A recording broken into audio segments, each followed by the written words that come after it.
সন্তান আত্মহত্যা করেছে, কত ছেলে মেয়ে রাস্তায় ঢুকে ঢুকে মারা গেছে, মাস্টার পাস একটা ছেলে রিক্সা চালাচ্ছে, আমরা বিক্রি করছে, জুতা সেলাই করছে, শুধুমাত্র এই ফ্যাসিস্ট সৈন্যদের কারণে নতুন দিগন্তের উন্মোচন হয়েছে। আজ বাংলায় নতুন সব পতাকা উঠতেছে। এই পতাকা 2024-এর পতাকা, এই পতাকা পতাকা, এই পতাকা আমার ছাত্র ভাইদের রক্ত অর্জিত পতাকা, এই পতাকা বৈষম্যের পতাকা। এতদিন আমরা যারা 71-এর যুদ্ধ দেখিনি বলে আফসোস করেছি, আজ আমরা বুক ফুলিয়ে বলতে পারি 71 দেখিনি, 24 দেখেছি, স্বাধীন করেছি, বৈষম্য মুক্ত করেছি এই বাংলাকে। এই বাংলায় যদি 30 থেকে 35 করে দেওয়া না হয় তাহলে ছাত্র সমাজ আবারও তুলবে, আবার বলবে আমরা তো বৈষম্যের বিরুদ্ধে লড়াই করেছি, তাহলে এখনো কেন বৈষম্য?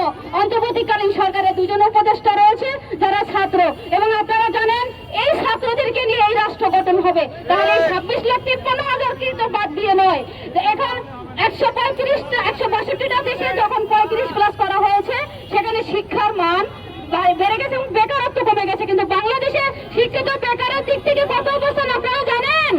2 নম্বর অবস্থানে রয়েছে। স্বাধীন রাষ্ট্রের জন্য এটা কি ভালো না ক্ষতিকর? আমাদেরকে 30-এর শৃঙ্খলা আটকে রেখে মেরুদণ্ড ভেঙে দিয়েছে, শয়তানগুলো তামাশা দেখেছে, বান্দরামি করেছে তবে বসে বসে। আজকে কোথায় বান্দরামি, কোথায় ক্ষমতা, কোথায় তাদের বাহাদুরি? সব শেষ।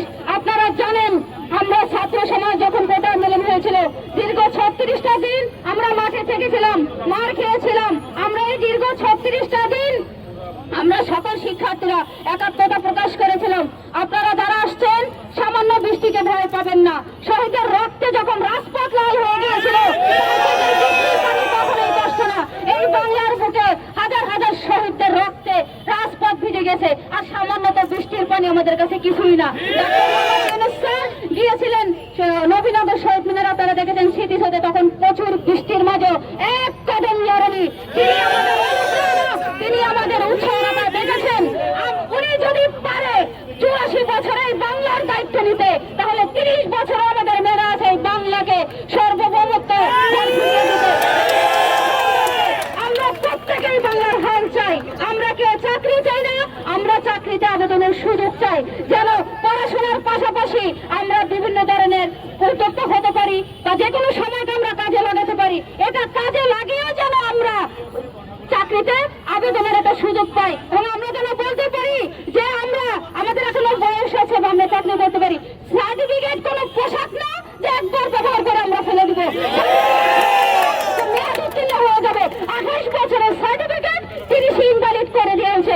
ওনারা নাটক করেছে, আল্লাহ তাআলা ওনাদের সাথে নাটক করেছে, বাংলা ছাড়া করে দিয়েছে, এক ধাপে একদম দিল্লি পাঠিয়ে দিচ্ছে। এখন যাই হোক, আমাদের অনেক শিক্ষার্থী ভাই বোনেরা কথা বলবে, আমি অনেক কথা বলেছি, এবং আপনাদের প্রতি আমার অশেষ কৃতজ্ঞতা এবং ধন্যবাদ আপনারা যারা আজকে উপস্থিত হয়েছেন। এবং আমরা যারা এখানে উপস্থিত হয়েছি প্রত্যেকে আমরা সাধারণ শিক্ষার্থী, কোন দলের হয়ে আমরা লেজুর ভিত্তি করার জন্য এখানে আসিনি।